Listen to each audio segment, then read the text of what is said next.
Bom dia, graça e paz. Bom dia, classe de mulheres adoradoras. Hoje nós vamos dar início ao estudo Vamos dar continuidade, ao estudo dos evangelhos, dos 4 evangelhos. E hoje nós vamos dar início ao evangelho de Marcos, certo?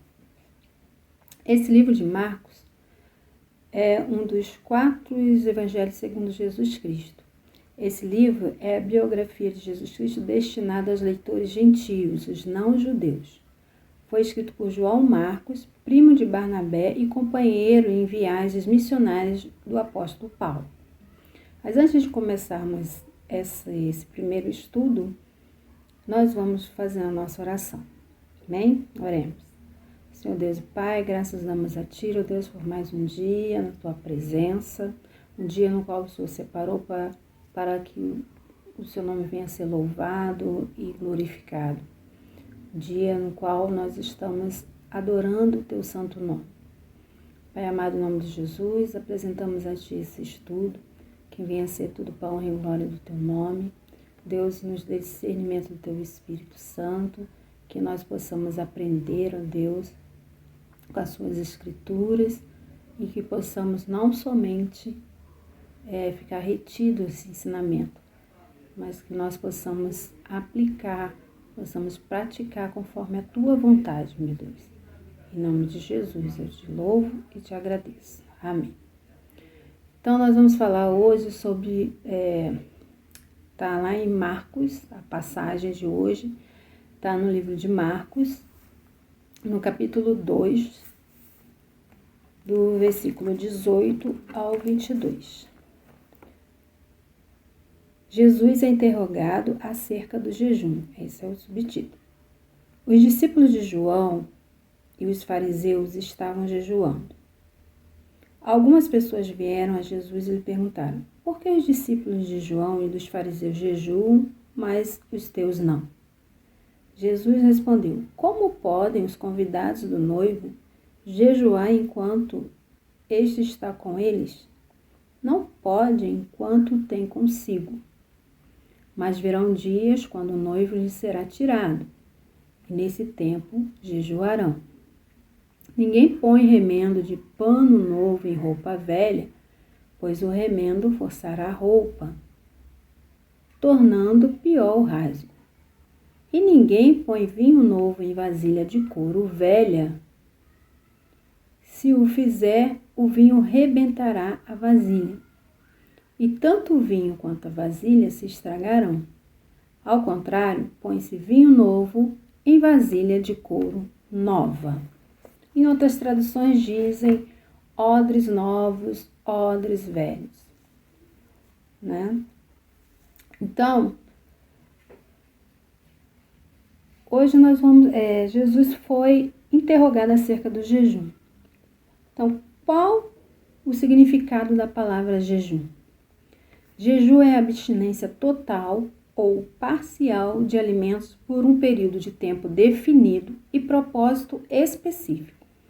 Tem sido praticado pela humanidade praticamente em todas as épocas, nações, culturas e religiões. Pode ser por finalidade espiritual ou até mesmo medicinal, visto que o jejum traz ótimos benefícios físicos com a desintoxicação que produz no corpo. Mas o nosso enfoque hoje não é esse tipo de jejum. É o jejum bíblico. É o jejum apresentado pelas Escrituras Sagradas. Certo? Então, a Bíblia ordena a prática do jejum? Não ordena. No Antigo Testamento, havia um único jejum obrigatório, o dia da expiação do povo. Nós encontramos essa passagem em Levítico, capítulo 16, do versículo 29 a 30. Dava-se uma vez ao ano esse jejum, o dia da expiação. Era convocado esse jejum uma vez ao ano. Essa era a única imposição da velha aliança, que não é algo que se aplique nos dias de hoje, com a nova aliança em Cristo Jesus, né? A nova aliança da graça. Então, pela graça, não precisa fazer esse jejum obrigatório. Em Marcos 22:18, os discípulos, eles estavam jejuando. Os discípulos de João, o João, no caso, o Batista, e os fariseus, eles estavam jejuando. E algumas pessoas questionaram ao Senhor Jesus por que os seus discípulos não jejuavam. Porque eles viam aquilo como um costume, né? Jesus, no caso, era costume, no caso dos fariseus, jejuarem dois dias da semana. Isso a gente já encontra lá no livro de Lucas, capítulo 18, versículo 19. Mas Jesus e seus discípulos não o faziam. E chegaram, como eu falei, a questionar isso. Jesus responde que os seus discípulos não jejuam porque o mestre, no caso ele, ou seja, o noivo, estava com eles. Então foi quando ele respondeu: como podem os convidados do noivo jejuar enquanto eles estão com eles? Naquele momento, João Batista tinha sido morto por Herodes. E os seus discípulos estavam sem o seu mestre. Então eles estavam enlutados, eles estavam com tristeza, eles estavam fazendo jejum por isso, né? E Jesus falava: não, eu ainda estou aqui, eu sou o mestre deles. Eu ainda estou aqui. Se eles têm a minha presença, por que eles iriam fazer o jejum, né? Então, Jesus responde que seus discípulos não jejuavam porque seu mestre, um noivo, estava com eles. Eles tinham a presença de Jesus. Mas quando o noivo fosse tirado, ele estava se referindo à sua morte, à sua ressurreição e ascensão aos céus, aí sim os seus discípulos haveriam de jejuar. Em Mateus 6,16, vamos lá em Mateus, a palavra de Deus diz assim, Mateus 6,16: quando jejuarem, não mostrem uma aparência triste como os hipócritas, pois eles mudam a aparência do rosto a fim de que os outros vejam que eles estão jejuando. Eu lhes digo verdadeiramente que eles já receberam sua plena recompensa. Ao jejuar, arrume o cabelo, lave o rosto, para que não pareça aos outros que você está jejuando, mas apenas a seu Pai que vem em secreto. E seu Pai que vem em secreto o recompensará. Embora Jesus não esteja mandando jejuar, né? Ele fala assim, Jesus fala, quando jejuares, lá no versículo 16, quando jejuares. E ele não disse se jejuares. Então, isso implicitamente Jesus demonstra que esperava que jejuássemos, que os seus discípulos e os seus seguidores jejuassem. Embora não esteja mandando jejuar, suas palavras revelam que ele esperava de nós essa prática. Ele nos instruiu até na motivação correta que se deve ter, se deve fazer o jejum. E quando disse que o Pai recompensaria, a atitude correta do jejum nos mostrou que tal prática produz resultados. Então, nessa passagem, o Senhor nos mostra a maneira errada de se jejuar e a maneira certa de se jejuar. Ele fala, não jejue como os hipócritas, né? E antes disso, ele tem essa questão, essa pequena frase, quando jejuarem. Isso nos desperta de que não há essa obrigação de jejuar. Não seria se jejuares, né? Ele fala, quando jejuares. Ou por acaso, você for jejuar, né? Então, por que classificamos esse jejuar como uma expectativa de Deus? Porque não há uma ordem bíblica, nenhum mandamento a respeito do jejum. Temos como exemplo ordens bíblicas, por exemplo, de vigiar, de orar. Tem a passagem que fala vigiai e orai, né? É um do comando que foi dado. Então, trazei dízimos e ofertas à casa do Senhor. Isso é um mandamento, isso é uma ordenança, certo? Então, é diferente de jejuar. O Senhor nos instrui que seria bom quando Ele não estiver mais presente. Ele é muito bom para nós, mas Ele não impôs, não foi uma imposição, certo? Já que não é uma ordenança, então por que jejuar? Nós não devemos jejuar por obrigação. Devemos jejuar, sim, para satisfazer o coração de Deus, né? Porque o seu Pai, que te vê em secreto, o recompensará, né? Então, muitas vezes, ele, além do Senhor ensinar como devemos jejuar, né?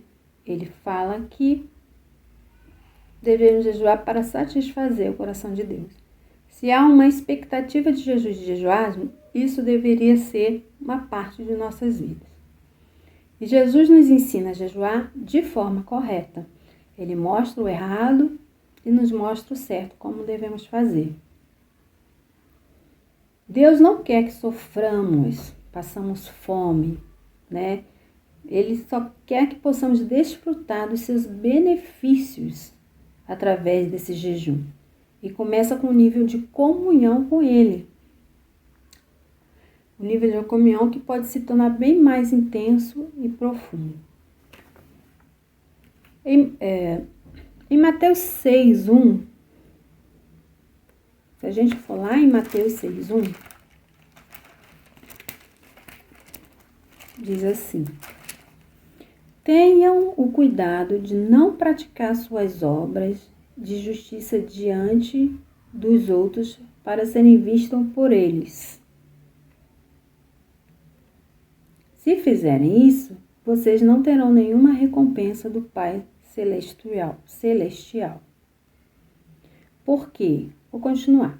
Porque quando você der esmola, não anuncie isso com trombetas, como fazem os hipócritas nas sinagogas e nas ruas, a fim de serem honrados pelos outros.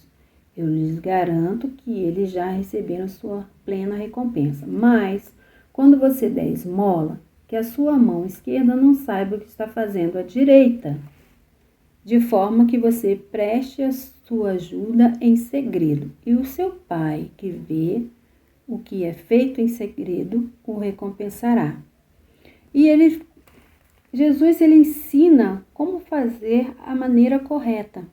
Então, no capítulo 6, ele nos ensina como dar esmola, ele nos ensina como fazer uma oração. Se a gente der uma continuidade, ele nos ensina quando vocês orarem e quando vocês orarem.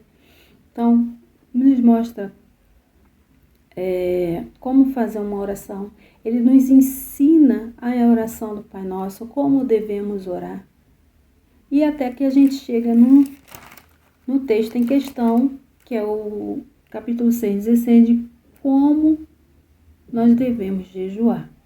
Ele mostra a forma errada dos hipócritas e ele nos ensina a forma correta de fazer essas práticas.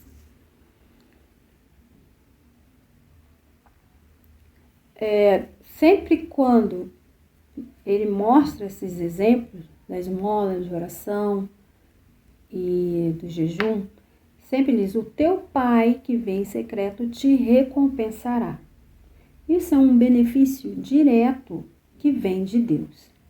Não será a recompensa dos hipócritas que nós vamos receber quando nós fizemos Jesus está mostrando, se você fizer a coisa certa, você não vai ter a recompensa dos hipócritas. Os hipócritas, eles querem aplausos, eles querem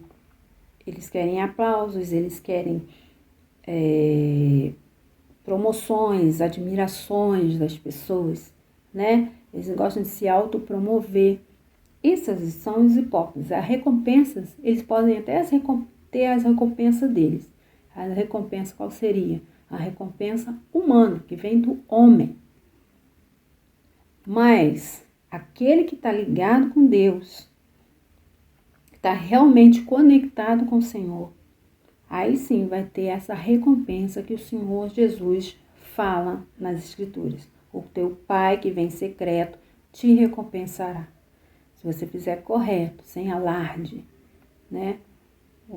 Fazer suas práticas de jejum e de oração sem alarde, sim, o seu Pai está te vendo no secreto. Ele vê o seu interior, ele vê como realmente você está.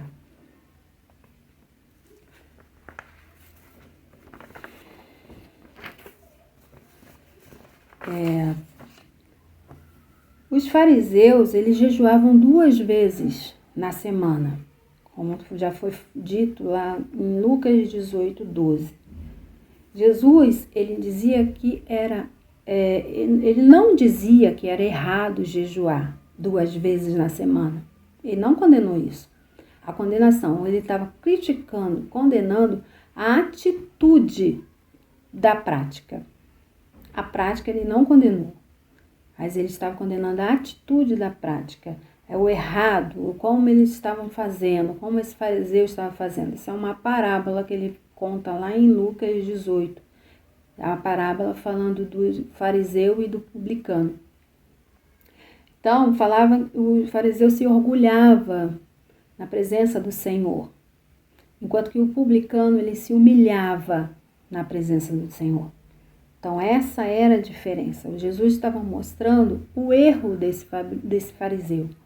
Ele não se humilhava, ele se orgulhava de si mesmo. Ele não se derramava diante do Senhor.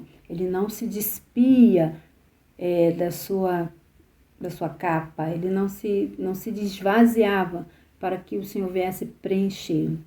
É isso que o Senhor estava falando. Jesus deixou claro que a prática do jejum, nos moldes do que havia em seus dias, não era o que Deus esperava. Então, a motivação do jejum dos hipócritas era errada. As pessoas jejuavam para provar a sua espiritualidade, a sua religiosidade. Jesus estava ensinando totalmente diferente. Jesus ensinou que o jejum é para ser feito em particular, no secreto, e não para impressionar os terceiros, os outros, né? Então, embora devemos jejuar em devoção, em adoração, que esse seria o foco principal do jejum, para a realização do jejum, é a adoração, é a devoção a Deus, é desfrutar da presença do Senhor.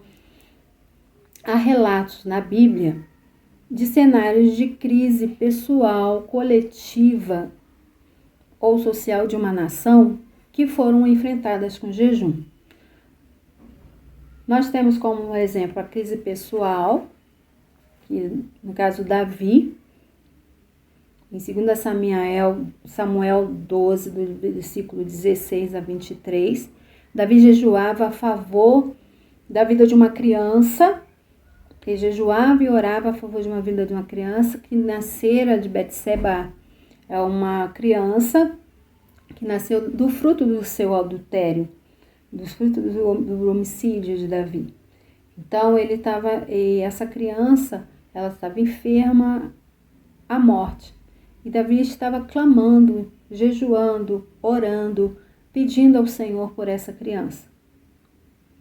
Isso é uma crise pessoal, né? Um propósito pessoal. Mas temos também a crise coletiva, que dá um propósito de jejum coletivo.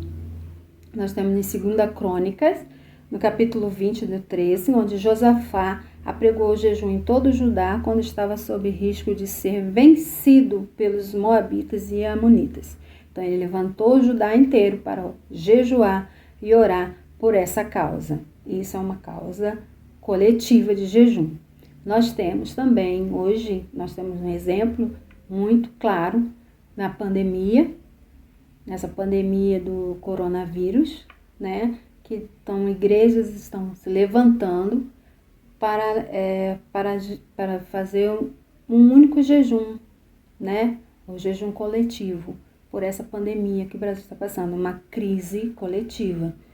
E também nós temos também um exemplo na nossa igreja, que é o jejum anual pela família. Nós estamos passando esse ano de 2021, que é o jejum anual pela família. Nós devemos orar por nossa família. Nós devemos sim jejuar por nossa família. Sim, para nós podermos alcançar o benefício de Deus, o favor imerecido do Senhor, a graça do Senhor em nossas vidas e sobre a nossa casa. Nós vamos falar agora sobre o propósito do jejum. O evangelista norte-americano Kenneth Hagin afirmou: o jejum não muda Deus. Ele é o mesmo antes, durante e depois do seu jejum. Porém, o jejum vai mudar você. Vai ajudar a manter-se mais suscetível ao Espírito Santo de Deus.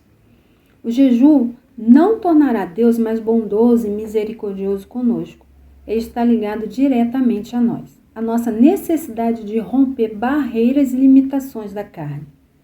O jejum deixará nosso espírito atento, pois mortifica a carne e aflige a alma.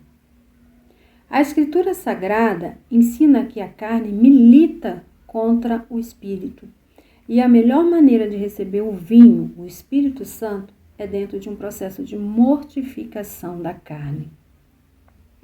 O propósito do jejum é quando negamos a nós mesmos, né? Nós negamos não só o alimento e o sustento, mas também o prazer da nossa carne, o prazer da nossa vontade.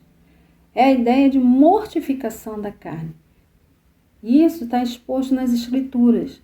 Nós vemos que devemos negar a nós mesmos, morrermos para nós e viver em Cristo quando nós nos tornamos uma nova criatura, quando nós recebemos a graça do Senhor.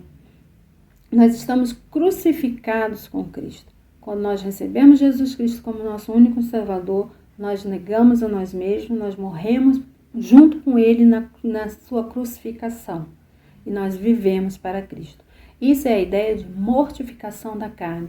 É a ideia da mortificação, da mortificação da nossa vontade. É a gente declarar que, olha, eu não quero mais a minha vontade, mas eu quero a vontade do Senhor. Isso é tão claro que a oração que o Senhor nos ensina, Pai Nosso, Ele fala: portanto, seja feita a sua vontade aqui na terra como no céu.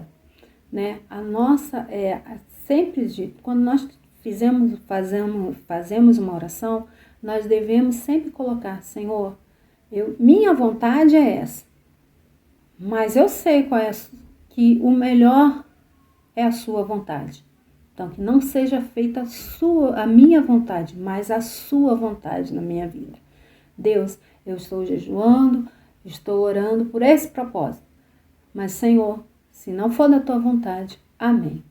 Então, a gente tem que entender muito, quando nós fazemos um jejum e uma oração, um jejum com oração, nós fizemos um propósito de oração e jejum, nós temos que entender que vem a resposta de Deus, vem, com certeza.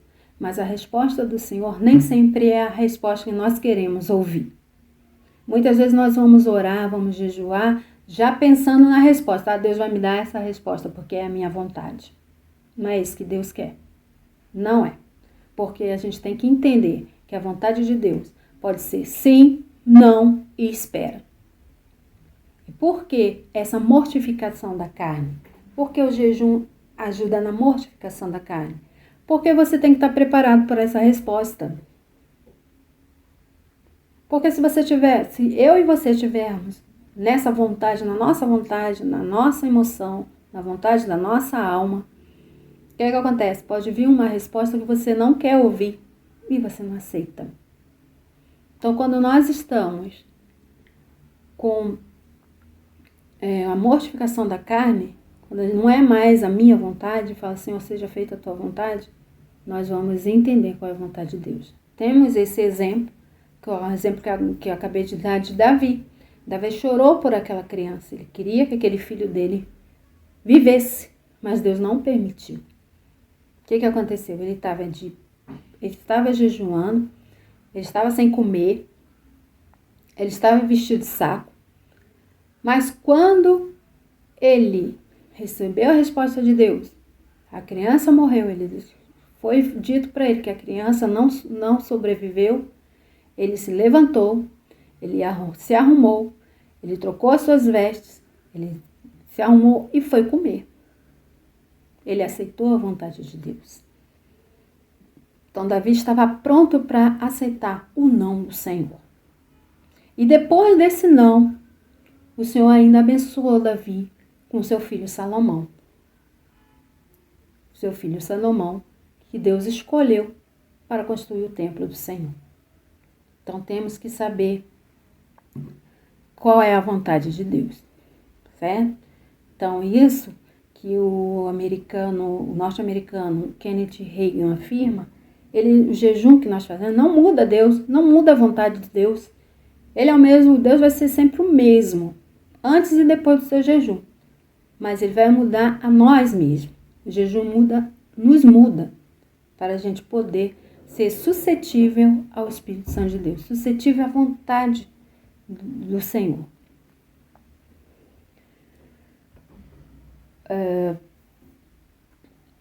Quando a gente faz a mortificação da carne no jejum, quando a gente mata a nossa carne, ou a aflição da alma, através desse jejum, a gente não pode ficar pensando somente na nossa carne, ficar pensando como a gente sofre, né? Como a carne sofre, como é massacrada, né? O sacrifício, mas a gente tem que pensar, a gente tem que estar pensando no que isso faz ao nosso espírito. O benefício que nós vamos receber através do Senhor, a recompensa que o Senhor vai nos dar. Então, a relação do homem com Deus, ele envolve o nível do espírito. Em Paulo, 1 Coríntios capítulo 6, Paulo diz, aquele que se une ao Senhor é um só espírito com ele. Todo relacionamento com Deus é no nível do espírito. Então, aquele que está ligado, conectado com o Senhor, é só no Espírito.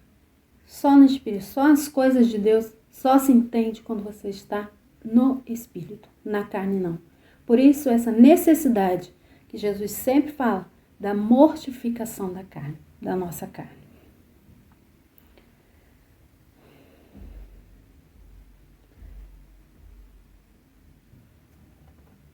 O propósito principal do jejum, como eu já falei, é a mortificação da carne, o que nos fará mais sensível ao Espírito Santo. Há outros benefícios que decorrerão disso, mas esta é a essência do jejum, a mortificação da carne, é estar sensível ao Espírito Santo de Deus. O benefício do jejum não só fortalece a nossa comunhão com Deus, mas também nos torna mais conscientes da nossa autoridade em Deus. O jejum, ele não é mágico. Não podemos fazer do jejum a fonte da resolução dos nossos problemas. O poder não está no jejum. O jejum e a oração são a conexão com quem tem o que precisamos para nos ajudar em nossas necessidades, que é o Senhor Jesus. Então, o jejum e a oração é a conexão, é a ponte que nós temos com aquele que pode, único que pode nos ajudar a solucionar os nossos problemas, as nossas necessidades. Em Mateus 17, versículo 14. Vamos lá. A palavra de Deus diz assim, Mateus 17, 14. Vamos botar 17, 14. Quando chegaram onde estava a multidão, um homem aproximou-se de Jesus, ajoelhou-se e disse, Senhor, tem misericórdia do meu filho. Ele tem ataques e está sofrendo muito. Muitas vezes cai no fogo ou na água. Eu o trouxe aos teus discípulos, mas eles não puderam curá-lo. Jesus respondeu, ó geração incrédula e perversa, até quando estarei com vocês? Até quando tereis que suportá-los? Tragam-me o menino. Jesus repreendeu o demônio, este saiu do menino, que daquele momento em diante ficou curado. Os discípulos aproximaram-se de Jesus em particular e perguntaram: por que não conseguimos expulsá-lo? Jesus respondeu: porque a fé de vocês, que vocês têm, é pequena. Aí vai no 21. Mas esta espécie só sai pela oração e pelo jejum. Jesus mencionou que determinada casta de demônios só sairão por meio de oração e jejum, que é preciso ter fé e o jejum ajuda nisso. Quando Jesus disse aos discípulos que não puderam expulsar um demônio por falta de jejum, ele não limitou esse problema somente a isso, somente a falta de jejum, mas também falou sobre a falta de fé dos discípulos, como um fator decisivo no fracasso daquela tentativa de libertação. Então, Jesus não falou: vocês não conseguiram expulsar porque vocês não jejuaram. Não. Ele falou: vocês não conseguiram expulsar por falta da sua fé, por falta de fé. Então, isso quer dizer que o fator decisivo no fracasso daquela tentativa não foi o jejum. O jejum não tem poder, mas sim a falta de fé. O que nos dá vitória sobre o inimigo é o que Cristo fez na cruz e a autoridade do seu nome. O jejum em si não faz vencer, mas ele libera a fé para o combate e nos fortalece, fazendo-os mais conscientes da autoridade do nome de Jesus que nos foi delegada. Então, através da fé, através do jejum, nós acrescentamos fé, a nossa fé é aumentada e nos fortalece para a gente continuar. Jesus nos fortalece e nos dá consciência da autoridade do nome de Jesus. Se os discípulos ali tivessem a fé, se eles tivessem jejuado, tivessem manifestado a fé deles, em nome do Senhor, se eles tivessem essa autoridade, em nome do Senhor Jesus, eles iriam conseguir expulsar aqueles demônios. E hoje em dia, nós também podemos fazer isso.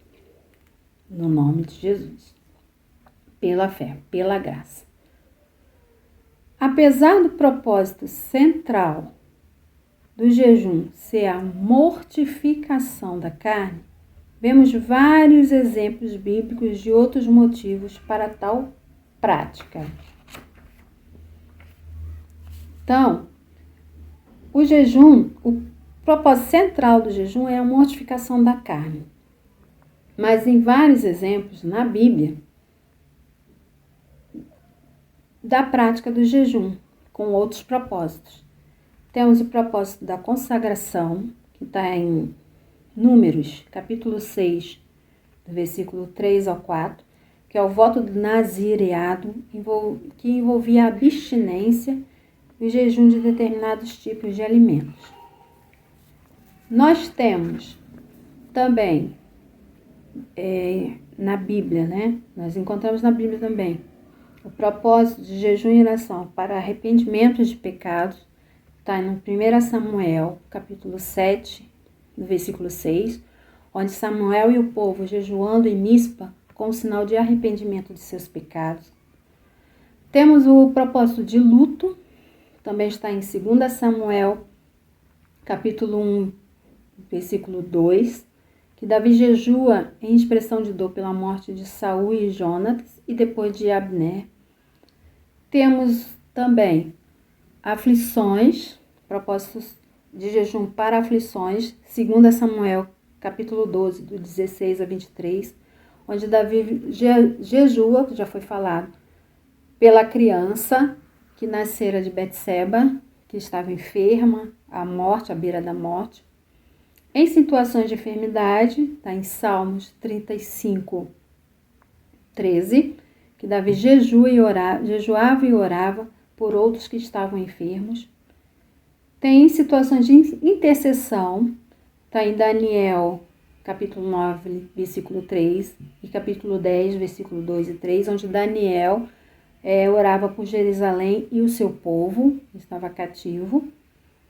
E temos também o propósito de estar com o Senhor, em adoração, em devoção. Está em Lucas capítulo 2, 37, onde Ana, uma profetisa, não saía do templo, orando e jejuando frequentemente. E preparar-se para o ministério também é uma outra opção, um outro propósito. Preparar-se para o ministério. Está em Lucas capítulo 4, 1, 2. Jesus, ele só começou seu ministério, no caso está falando de Jesus, que Jesus só começou seu ministério depois de ter sido cheio do Espírito Santo e se preparado em jejum prolongado de 40 dias no deserto. Dentre outros, tem outras situações também. Há diferentes formas de jejum. O jejum normal, abster-se de alimento, mas com ingestão de água. Foi a forma que Jesus adotou quando jejuou no deserto. Houve abstinência de alimento, mas não de água. Jejum parcial, que normalmente o jejum parcial é praticado em períodos maiores ou quando a pessoa não tem condições de se abster totalmente do alimento, por causa do trabalho, restrição médica, por exemplo. Nós temos exemplo bíblico em Daniel 10, 23. Daniel ficou sem ingerir carne, vinho e manjares desejáveis. Então, ele se absteve, ele escolheu esses alimentos para ter abstinência, né? E o jejum total, que é a abstinência de tudo, inclusive de água. Na Bíblia encontramos poucas menções de alguém ter jejuado sem água. E isso dentro de limites de 3 dias somente, né? Então, temos exemplo de Esther, no capítulo 4, 16, onde Esther pede para o seu povo, o povo judeu, para jejuar por 3 dias e 3 noites, sem comer, sem beber nada, em propósito de proteção de Esther, que ela iria entrar na sala do trono sem ser chamada, para interceder pelo seu povo judeu. E temos também um outro exemplo que está em Atos, capítulo 9, versículo 9, que seria a conversão de Paulo, que ele ficou 3 dias cego e não comeu nem bebeu, até que teve a visita de Ananias, por instrução do Senhor Jesus. A duração do jejum. A Bíblia não determina regras desse gênero. Portanto, cada um é livre para escolher quando, como e quanto tempo vai jejuar. Vemos vários exemplos de jejum de duração diferentes nas Escrituras. Tem duração de 1 dia, tem duração de 3 dias, duração de 21 dias, duração de 40 dias. Então, isso cabe a cada um. É de acordo com a capacidade de cada um de jejuar ou o direcionamento de Deus para fazer esse jejum. Essa passagem de Marcos, capítulo 2, do 18 a 22, nos faz pensar em considerar o peso, a importância do ensinamento de Jesus acerca do jejum. Certamente Jesus esperava que isso afetasse a vida de seus discípulos e seguidores e, consequentemente, a nossa vida. No versículo 21 e 22, Jesus, depois que ele explica por que os seus discípulos não jejuavam, ele continuou falando, jejuando, mas falando em parábolas. Né? Ele continuou falando em parábolas, lá no versículo 21 e 22. Ele falou, além de explicar, ele ainda ensinava com parábolas acerca do Evangelho, né? Então, Cristo nos ensina que tentar adaptar a mensagem pura do Evangelho com os hábitos religiosos dos judeus equivaleria a costurar o remendo novo em roupa velha. O tecido novo é o próprio Jesus, a nova aliança da graça, e a roupa velha era a lei.